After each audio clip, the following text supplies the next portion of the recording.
Hey everyone, Amanda here. Today we are going to be talking about Instagram stories, and I'm going to show you 12 different little designs that I put together just to show you a couple of things that you can do. Now let's kick it off. This one I love mixing in through the day Friday, using some of the text and then as well handwriting. If you're not great at handwriting, you can also use that neon text and add it to the strong text. This I saw in a Pinterest template a little while ago. I just loved that they had the Monday, Tuesday, Wednesday, Thursday, Friday, Saturday, Sunday template, and then they put the little circle beside which one it was. I thought that could be really cool if you were on vacation. And then because this is kind of a brunch photo and a little bit magical, this was taken at the Alexandria in Australia, I added a little sparkle. Now next up, I saw this one as well as a template on another YouTube video, and I really, really liked it.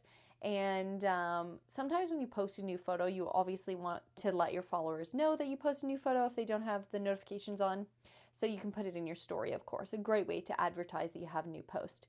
This, instead of using a GIF, not necessarily, or making the background look really cool, you can basically write new post, new post, new post 3 times, make it a little smaller in typewriter, and then just copy it. The thing is, you can't do this like for the entire page without kind of overriding this effect. And I'll show you what I mean in just a second. So you do this in a couple so that you can move the picture around and still make it the forefront of what's going on, unless you want to have it kind of tucked in behind this text, which I also find kind of cool. But nonetheless, I actually decided to make sure that the picture was in the forefront. And then what I did was I just used a GIF. I put in click. I liked this little circle part. Put that around the picture, and then put the tap here GIF so that people could check it out. Know that if they just tap right there, it can go straight to the photo. The background of this looks really cool, and I loved using the eyedropper to make sure that the background matched the photo. That's really key. I did this one, and I really liked it, so I wanted to show you how I recreated it, but I'm going to just recreate it in a different color. Sometimes making your stories look 3D, like in this, the coffee sign is clearly popping out from the rest of the wall. It's kind of hanging there, so you can use that to your advantage. Now, also using your own finger to write text is cool, and then finishing off the rest of it with the text options is also fun. If you type in a locator tag, you bring it up here, that one's Byron Bay, and then you tap on it, there are 3 different options for what that could look like. So you could have the purple, the clear, or even the colorful, and I loved the colorful just because this one's kind of chipper and cheerful. Using different dots, I made it go around the sign, and that actually made it pop out a little bit more real life. And then also using the highlight tool that's transparent in the drawing function, you can kind of add lines as well. And I just thought this was really cool, making that sign pop out. Saw this one a little while ago and wanted to replicate it. This is Chicago, pretty fun place. Using a cocktail, you can kind of make this little swirly come up, and then choosing different dots as well. Choosing colors from the actual photo is key to make it look cohesive. And this just really caught my attention, so I wanted to show you. Now, I also figured this out. So basically, if you put in the same word and you size it the same, and then you make it different colors, you can make it look as if it's popping out in that different colored theme, which I find really interesting. And I've seen this done for sunsets, which is nice because you can kind of do the different hues of the sunset. But this also just allowed the word to pop out more than if I had just put it in once. By using that highlighter tool, you can then go behind that image because it's going to go behind the text, and then erase where it is. And I thought that kind of created a really cool effect. And then this was actually a pina colada. So I decided to tell you what the cocktail was in that image. And information is king. I'm going to say queen when it comes to your followers connecting with you the most. So everyone loves having these little cutaway shots, basically telling your fan base good morning. It's a way to connect. It's really fun. And you could also resize a photo that you've already done by just swiping up, adding it from your camera roll, and then resizing it. I love putting text within text, and this says good morning, obviously. Part of it's written. You can only erase written text, so that's key too. I loved this, the outline, and then you can use the eraser to just basically do little ticks around the coffee cup, And you can do that for many different food photography. That always looks really cool. And then just a little bit of sparkle over top of that G adds it into an action, and sometimes the movies are pretty successful at catching people's eyes. A lot of us do different outfit techniques when it comes to showing off our outfits on Instagram for sure, especially if you're a beauty blogger, and I really love this template. So keeping it very smooth, especially when it's portrait photography with a background, if you can also keep the rest of that background what Instagram is already telling you that it is, it's gonna look really sleek. So OOTD, outfit of the day.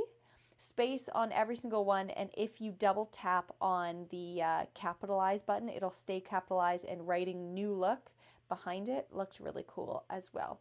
A lot of layering text can often add some texture to your photo.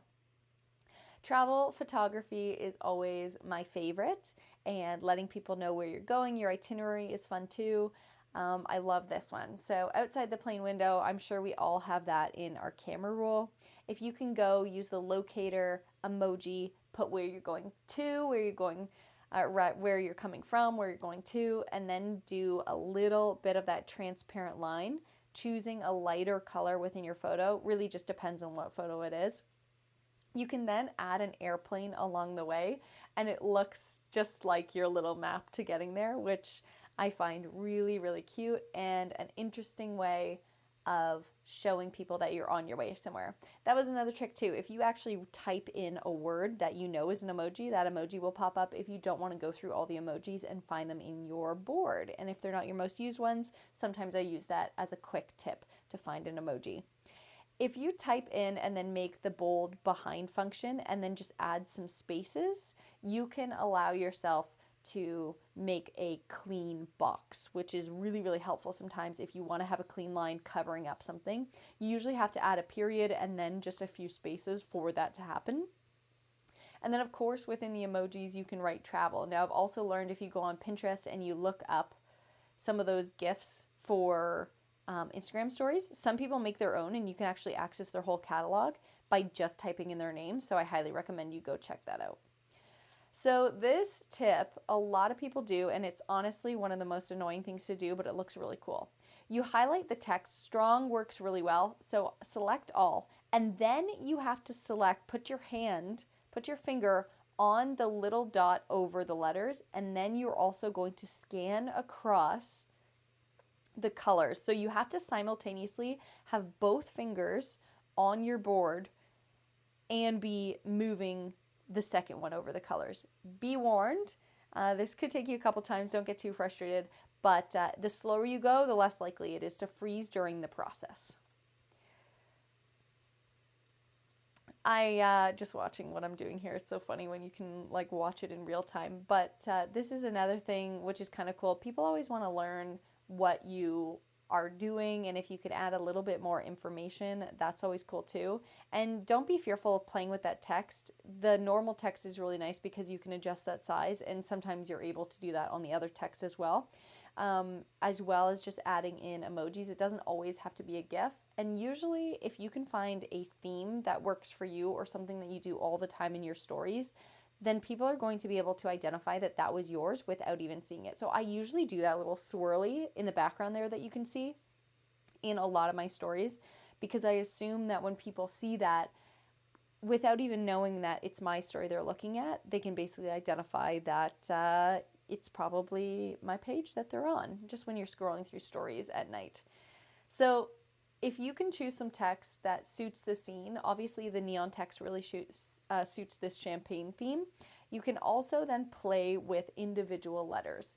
So I chose the champagne in the neon because it was really classy, and then I went with strong and then chose every single individual letter using that eyedropper to choose colors that suited the scene. So that's always a really fun one to use, but just maybe choose a smaller word. That's why I chose toast versus champagne, because doing each individual letter would have been kind of annoying. And then this is really cool too. If you use that highlighter tool and then you also go to the eraser, you can make it look as if that highlighter is going behind the hand there, which makes this pop out just a touch more and maybe will make that story a bit more interesting. again using a color that I found in that scene of the water behind the champagne flute.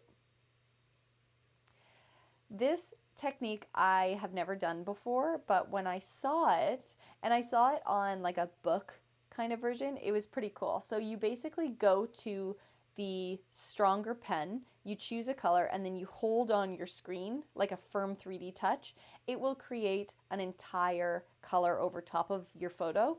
And then you go to the eraser, you erase out part of the screen, and then you can make it look like a little nest, like there's something in there, like you're just peeking through a hole of what that picture is. And then below you can kind of just add some text. You don't have to add text. And I use just my writing finger to add that. And I like when you can fit text within other text there. This part I'm still not sold on. I added these little dots, which I think looks kind of cool. But at the same time, I always think that these little dots look like pimples or something. I don't know why. But yeah, they're cute. Okay, so as well, after I get off of being weird off that one, let's continue on. Everyone has played Scrabble, right? Raise your hand. Yes, no?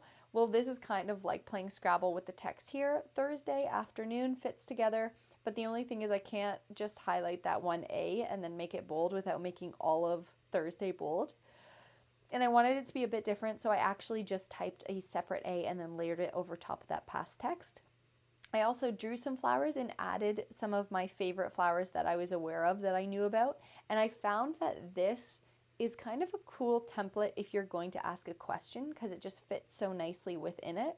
So if you choose up the questionnaire there, you can also choose the color of what you want your questionnaire to be. So I ended up choosing that pink tone and it just fits so nicely in there. Word of warning, don't put that question box too close to either side or else the person using the stories could be actually scrolling back or forth within their story viewing and that can get really annoying. This, I believe, is our last one, and I really like this one. You use that highlighter tool a lot. Use the highlighter tool and you can put text within the heart, layered the colors, and of course using the eyedropper, and then basically we'll just erase the heart that's behind the text so it looks as though it all fits together really nicely and it's supposed to be there. And then this is another thing I really love. There's a website called Design Seeds that I'm obsessed with that chooses natural colors from natural photos, and that's basically what I'm doing here, eyedropping and choosing it for that photo. Thanks guys so much for watching this video. Would love if you'd subscribe. I'll have more creative videos coming through the pipeline. And of course, if you subscribe, it just helps me as a creator. Hope you're having a good day and keep creating.